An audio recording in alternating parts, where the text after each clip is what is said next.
マッドネスインサイド、やっていくで。どんなの？危険な犯罪者を追っていたビッグボイト警部が、かつて恐ろしい実験が行われた暗い場所に思いがけずいることに気づく。テストアに書いてあったで。タイトル画面での演出が凝ってるから期待できるね。期待を胸に始めていこな。頑張るぞ。現実はしばしばフィクションを凌駕する。誰かの名言。聞いたことないけどいいリリックやな。カットシーンから始まるの久々だ。神ゲーやな。てか明るくて助かる。夕方っぽいね。これから夜って考えたらいつも通り暗いだろうね。タイトル画面の場所が舞台やろうし、暗いのは想定内やから OK や。ただいま電話に出ることができません。後ほどおかけ直しください。初手電話に電話やん。今時は出ないのが基本だよ。時代設定わからんけど電話には出ろ。こちらビッグボイト警部補、どこ行ってんだ？ハートマンの手がかりを見つけた。彼が治療を受けたらしい病院に向かっている。これを聞いたら連絡してくれ。おう、聞かれる導入やな。これ死んだでしょ。トラックと普通車が正面衝突しとるしな。あ、でもペシャンコじゃないからワンチャン生きてる。人は燃えたら死ぬんやで。車外に吹っ飛ばされてるとかでワンチャン。おう、音にビビった。事故らされたんか？陰謀の匂いがするね。ちょっとうるさす。ここがストア説明にあった過去に恐ろしい実験が行われた場所やな。調べろってライトアップされてるメモを見ていく。すべてはここから始まり、ここで終わるとは何とも皮肉なものだ。あんまり役に立たないメモだ。どういう意味だろう？主人公と気持ちがシンクロしちゃった。やるべきことわからんし、部屋内見ていこな。ここで目覚めたのか。硬そう。寒そうでもあるな。外は見えない。扉は？無理か。クローゼットの後ろに何かあるかもしれない。そんなんなんで知っとるんや？警部補としての長年の勘でしょ。ヒントを口に出してくれるなら詰まることはなさそうやな。おう、抜け道。見えん。家にもこういうの作りたいよね。見えん。どういう状況や？通気口くらい狭い場所を通って廊下に出たみたいだね。これでわかるか？サンキューな。なんで主人公泣いてるの？これ主人公の声なんか？いまいち主人公の声よく知ってないし、何かにちょっかいかけられてる可能性もあるね。明かりに向かえってことやろうし進め。扉も開かないしそうする。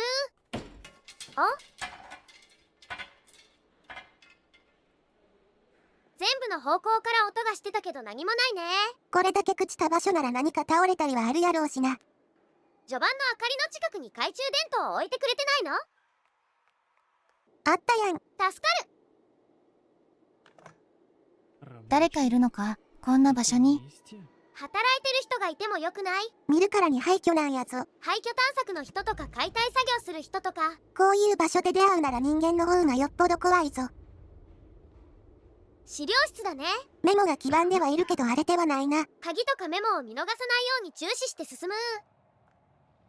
この狂人たちは、ああ、精神疾患者だったな。ドクター・ストラウスは精神疾患者というように指示している。そう呼ぶ方が彼らのためになるらしい。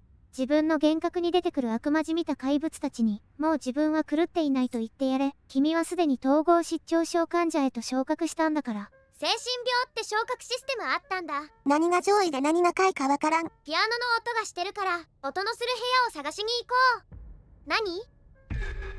大きな音だけ？これ驚かなかった理由を言うと、本当に何にも見えなかったからやで。なんだ今のは？音が大きくなる方へ進む。おお、開いた。開かない時のドアがチャオンやったけど、開いてよかったな。鳴ってたのに閉まってる。謎解き？皆目見当もつかんから部屋を探索しような。厳重でもいるの？厳重から出る音がわからんけど、不気味な音は頻繁にしとるな。清掃の人いるのかな？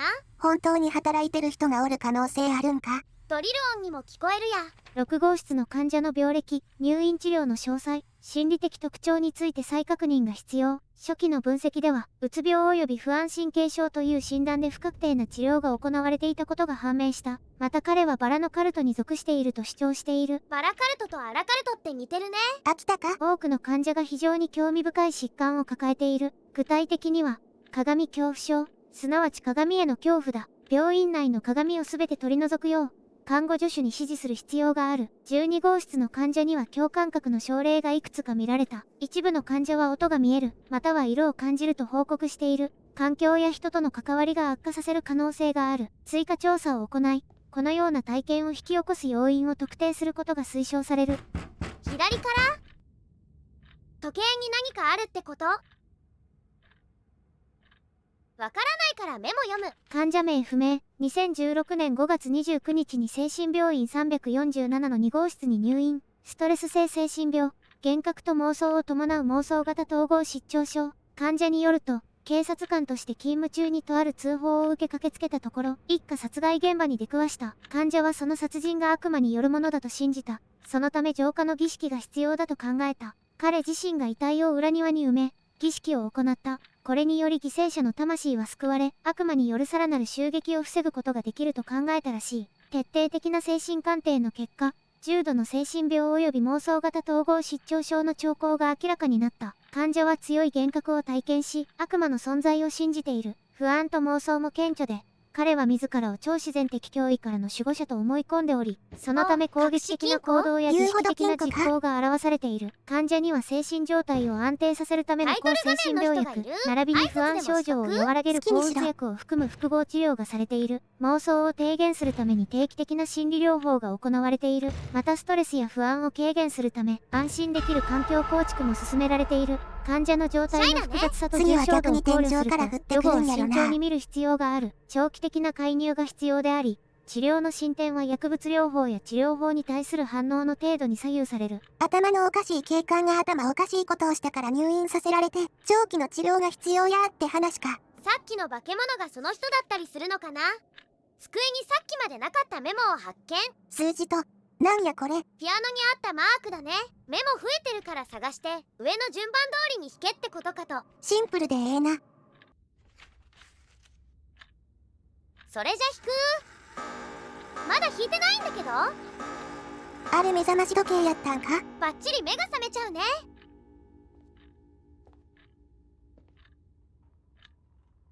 爆音だっただけ？弾くの邪魔したかったんかな？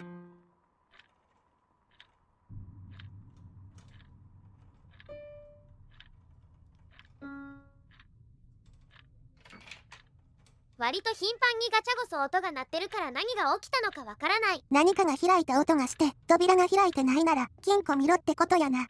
デビッド・ハートマン、1992年9月1日生まれ、2017年5月18日に精神病院347の38号室に入院。診断、急性統合失調症、記憶喪失。患者は一連の事件の後、精神病院に入院した。デビッドはドライバーを使って9人を殺害した。それ以前には精神疾患の既往歴は確認されていない。患者は精神分裂症の複雑なケースである。時折幻覚や妄想を含む精神病の症状が見られ、時間や空間の認識において著しい混乱も見られる。ちょっと忙しいホラゲーやな。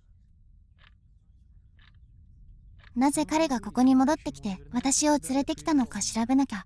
それと彼の部屋を見つけよう。そこに何か手がかりがあるかも。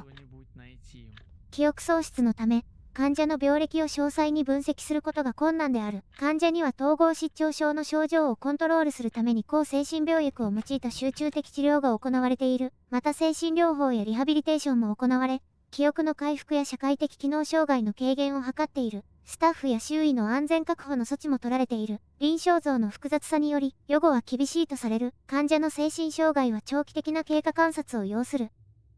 火鉢のところに行く前に、ストラウス先生が約束してくれた、ウサギが懐中時計を持ってきてくれるって。彼らは時計職人で、世界中の時計産業を支配しているんだ。子供の頃からずっと夢見てきたけど、もうどれくらい経ったかな。ウサギは一度も来なかった。きっとウサギたちは時計の供給に問題を抱えているんだろうな。ぶっ殺したくなる VR 動画の声がするんだけど何なの？声のこともわからんし VR 動画の例えもわからん。ついでに今のメモもよくわからん。何かの童話かな？元ネタがあるんならわからんくてすまんな。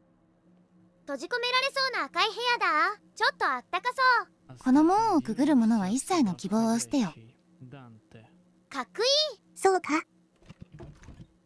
希望を捨てないと通れないってこと？だとしてどうやるんやそんなん。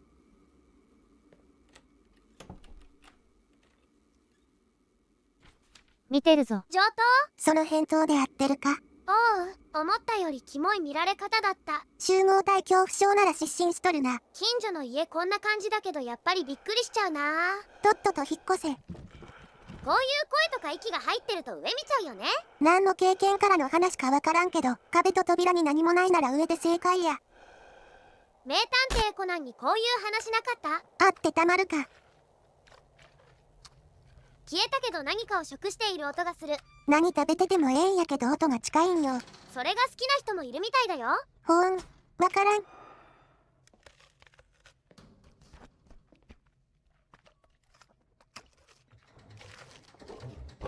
ケルベロスでも買ってるんか？こんなにそれっぽい場所なのに何もないなんてマジなのですか？襲ってくるなら襲ってきてくれんかな。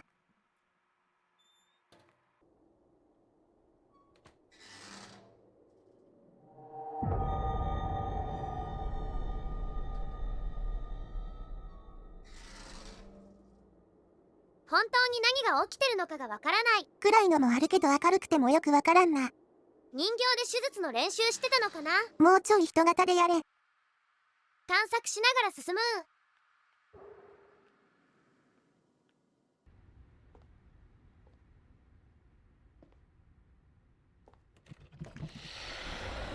新キャラ？今までの何か食べてる音はこいつが出してたんやないか？開かないし覗くのも無理だ。ほな進もうか。ミラー先生は各病室は外界から隔離された居心地のいい場所だという。彼女は上の階には混沌と危険しかないと確信しているらしい。私はそれを受け入れようとしているけど、廊下に何か神秘的なものが潜んでいる気がしてならない。隣の部屋のやつの方がよっぽど受け入れがたいやろ。ドアを開けるための配電盤がどこかにあるはず。入り口で鍵を見つけたよ。配電盤はどこや？あった。ロックを外す鍵は入り口らへんにあるはず。ここを調べてから鍵を手に入れるのが正規やったんやな。やることはやれたからよしだよ。扉がいっぱいだ。こりゃ探索に時間がかかりそうやな。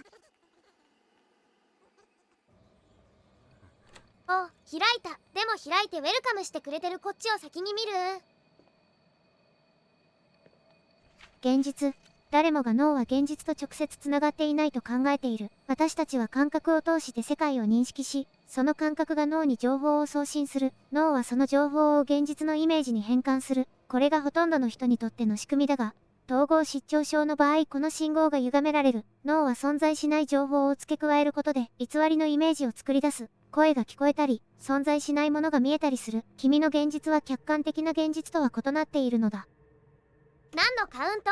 この部屋にいた日数とかなんかな。あ、閉じ込められた。水場には鍵があるの法則や。なさそう。ボードに隠された引き出しがある。ゲームを終わらせてみるべきだろうか。引き戸を壊すのって難しいよ。どうやらアラビックチェックメイトのようだが、ルークを B1 に動かす必要があるな。ルールはわからんぞ。アラビアンメイトしろってこと？ルールわからんくても大丈夫なやつか？しつこくてウルサス。正解しても止まらんのやな。この塀の中には不幸な精神疾患を抱えた人々が暮らしていた。そして彼らは地元の墓地に埋葬された。社会は心が病んでいる者を拒絶し、まるで感染者のように扱う。これらの特別な存在は、自分たちがなぜこの施設に閉じ込められたのか理解していただろうか？自分たちを正常だと考えていたのか？それとも自分の狂気を自覚していたのか？狂気の行動が正気の人々を楽しませるとは、本当に皮肉なことだ。外野がうるさくて集中できんかった。部屋の住人が閉じ込められてたのかわからないけど、チェスもトランプもあるなら退屈はしなさそうだね。そうか？むむ。十字架？何か貼り付けにされとるか？ちょっとエッチだ。本が置かれてる。主人公のグリシャは、長い間会っていなかった妹を訪ねるため、幼い頃に住んでいた町へ向かう。到着したグリシャは全てを覆すような恐ろしい知らせを耳にする。答えを求めてグリシャは長年秘密を守り続けてきた廃校へ足を踏み入れる。わからんし内容も気にならんな。あれ、いっぱい空いてる。どれが罠やろ。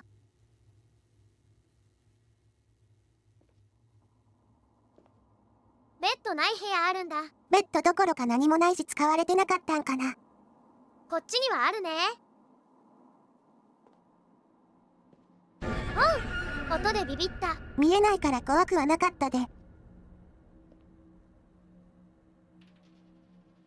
何か書いてあるけど意味は不明。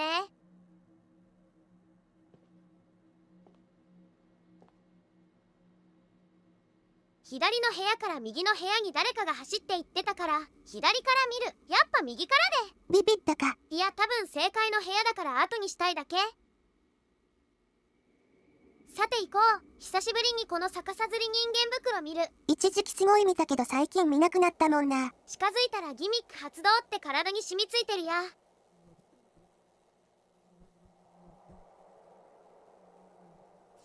デビッド・ハートマンのビジネスカード。トランプやん。知ってた。知ってたな。てかこのトランプってチェスの部屋にあったやつ？ここから脱出しなきゃ。なんでトランプがビジネスカードなんや。狂ってるからそう思い込んでるんじゃない？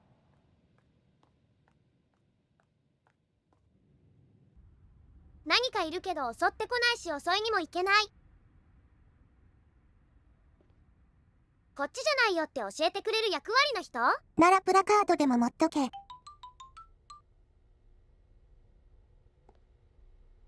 資料室前の廊下の先が開いてた。出口というかどんどん奥に進んでる気がする。まあホラーやからな。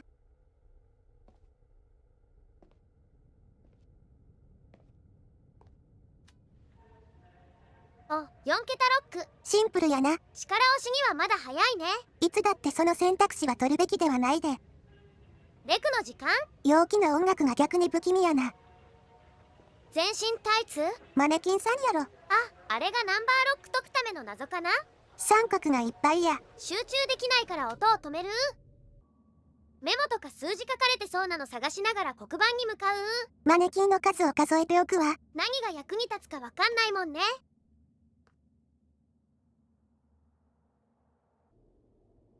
フグ社の主は言った。ソロモンの墓には子孫たちが有名な印象を刻んだ。とりあえず三角形の数が31個なことは覚えておく。そんなにないやろ。あるよ。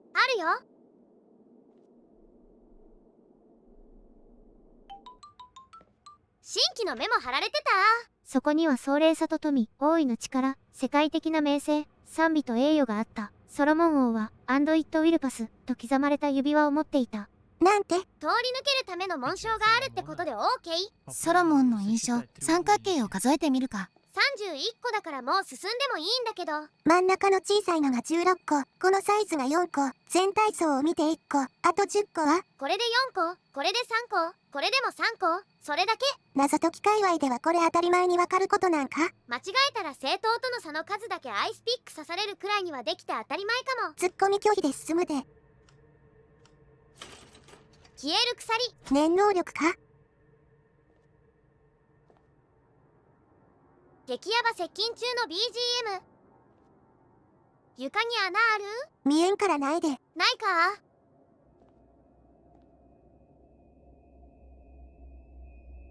ひょ？突然のクイックタイムイベントには対応できない。死んだか？渡りきればエンディングだったのに。なら落ちて正解やったな。後でやるよ。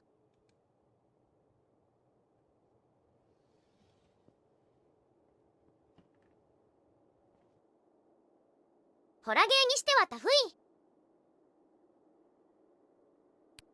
ライトもなくしてない。優秀すぎて惚れてまうべこんなん。戻れはしないから進む。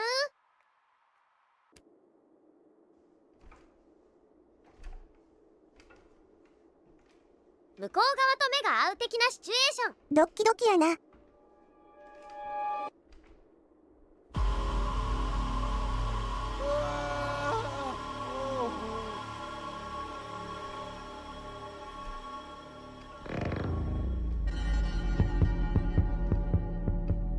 ふむ、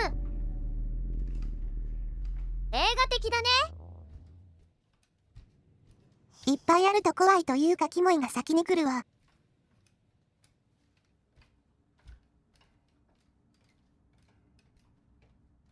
何だったんだろう。侵入もできないし進むか。笑い声面白いな。記述師みたい。動かないで、治療を終わらせないといけない。治療？ろくでもないことされそうやから動こうな。立ち止まっても話は進まないしね。あなたには助けが必要なんです。味方だったりする？ちゃんと事情を説明してくれない味方は敵やで。それはほんとそう。あ、これチェスの部屋で見たやつ流行ってるのかな？かもな。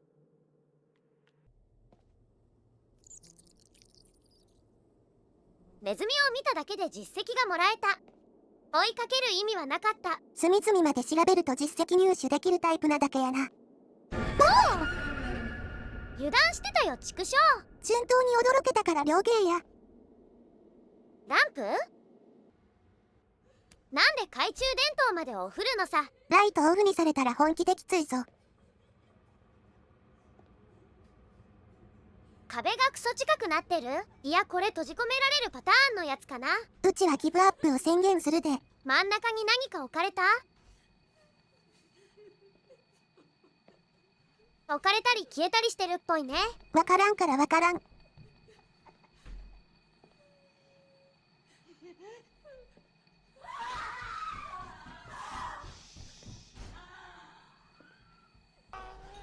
凶器とは何か教えられたことがあるかい？こいつが反応するまで長すぎたけど、暗くて読めないんやろうから許す。街は的して待てるけど騒がしいのが難点。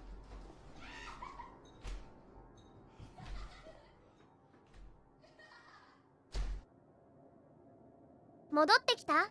明るい風に進もうな。なんだかわからない現象はさ、主人公が狂い始めてるってことなのかな。見えてるものが幻覚で、聞こえてるものが幻聴って考えたらありえるかもな。でもうちは超常現象が関係してる方が好きやからお化けいる説を支持するで。車椅子を無視するな。奥は後、手前が先なの。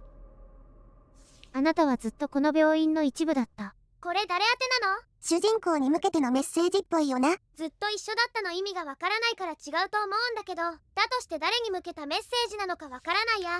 ハートマンの作品は純粋な残酷さの極みであり、フィンセント・ファン・ゴッホの作品は自己破壊への急速な転落を反映していた。一言で言うなら、アルジェリアのピエタか。芸術は専門外だよ。ハートマンって主人公が追ってる殺人犯なんやないんか？芸術と何の関係が？車椅子には何もないけど何だったんだろう。まあ勝手に動くこともあるか。わからぬ。演出を理解できないことが多いなこのゲーム。察しが悪くてすまぬ。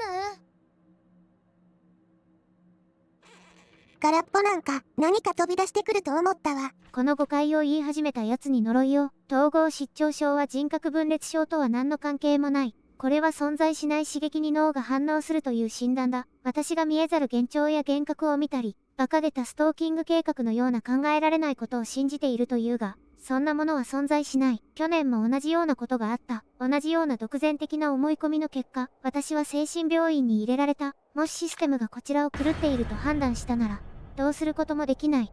割と覚悟の準備ができてたから驚かなかったや。他もチェックしていこか。メモの上にあったコルクみたいなやつはヒューズだったよ。後で電気直せそうで嬉しい。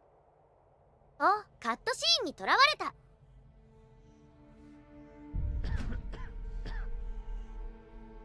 イリュージョン。超常現象系か。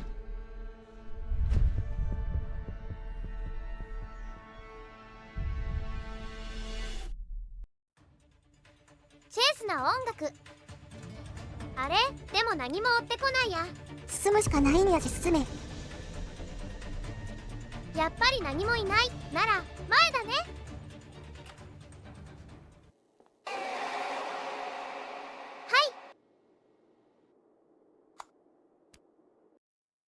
今度は何だろう。一本道やし進むだけや。人生みたいだね。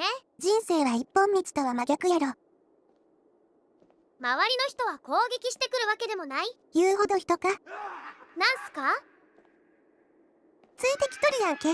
素手同士なら勝てそうだしスルーで。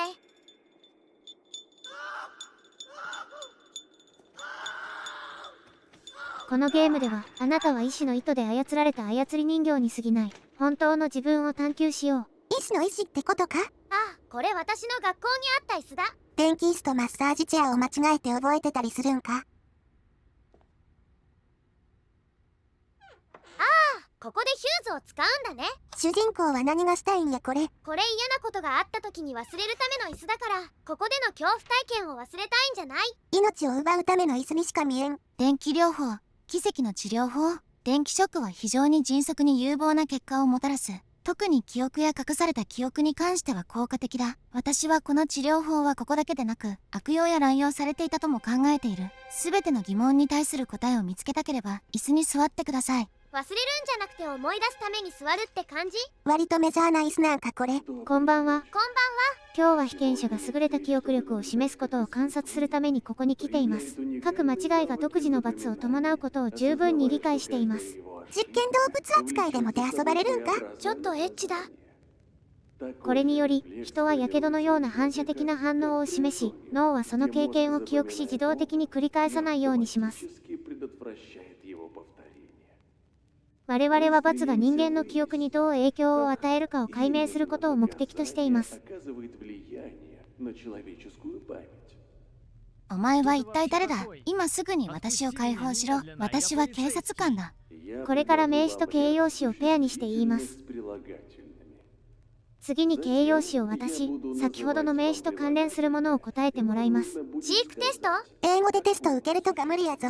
無理ではないけど疲れちゃうから優しめで頼む。間違えるたびに罰があるので、正しく答えてください。ノーミス狙って頑張るぞ。全ミスの場合も気になるけどな。ふざけんな。今すぐ俺を解放しろ。このサイコ野郎。それでは始めます。よく聞いてください。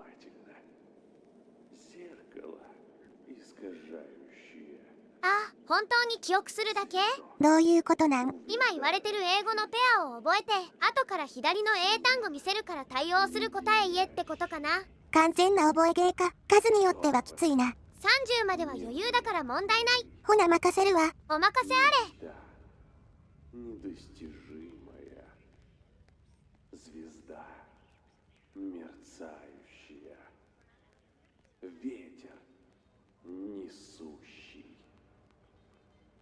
Слеза горькая, время ускользающее, мрак поглощающий.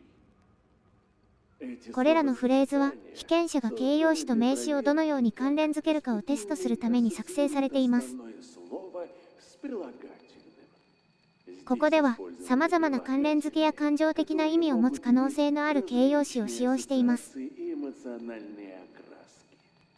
これにより、被験者がどのようにこれらの概念を認識し、それにどのように反応するか、そして罰の文脈でどのように反応するかを表することができます。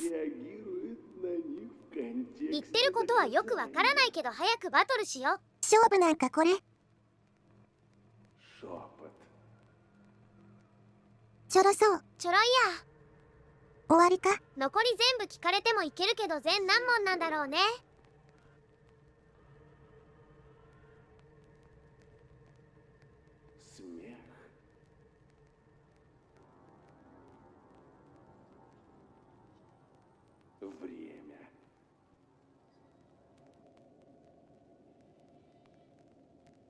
Звезда.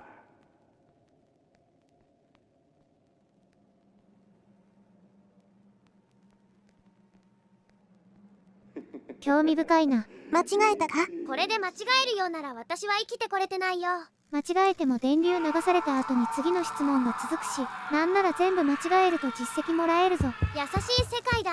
やられてることは全然優しくないで。今度はどこを？音が外やな。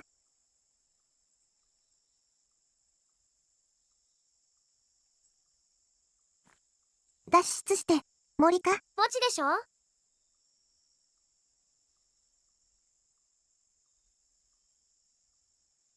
お、ライト持ち続けてる。もっと明るくしてくれ。明るいとホラーの魅力半減するぞ。見えないよりは魅力ありやから OK や。建物周りには何もなさなんだろこれ、風鈴的な。悪趣味やろ。楽しそうなオブジェ。そうか。出ていくのは無理みたい。どこ行けばいいのかわからんな。とりあえず墓でも荒らすか。良くない発言やけどホラゲーでは大体正解や。ちょっとかわいい石像。墓守か。お、すっごい光ってるし、ここだな。ビッグボイト、1991年から2016年。これはありえない。動くな。両手を頭に。ビッグボイトって誰や？主人公だね。死体が動いてたんか。死体は動かないよ。ホラゲーでは動くぞ。気分はどうですか、ミスターハートマン？あなたは誰？何が起こってるんだ？私は医者のストラウスです。最後に覚えていることは何ですか？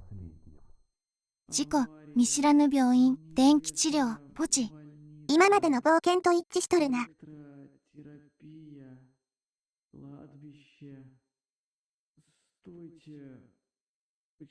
待って、なんで私をハートマンって呼ぶんだ？あなたはすべて正しく覚えていますね。ただし順番が違っています。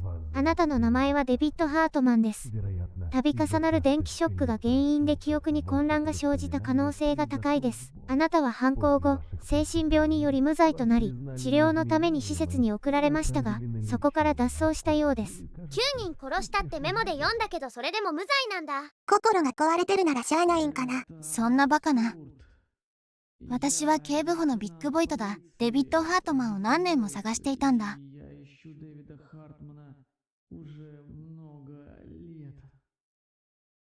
実はビッグボイトはその病院の管理人として働いていまして、あなたは逃亡時に彼を殺したのです。あなたは警察官になりすまして車を盗みました。しかし事故に遭い、その結果記憶が変わり、新しい現実を採用したのでしょう。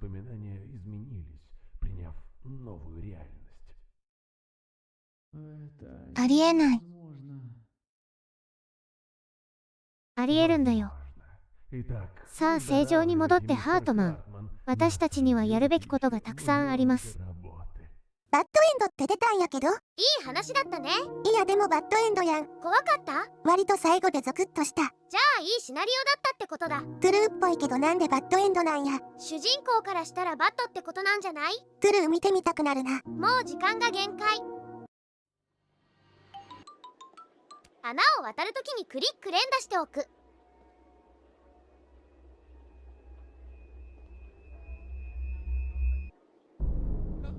ちゃんとやれ。やったが？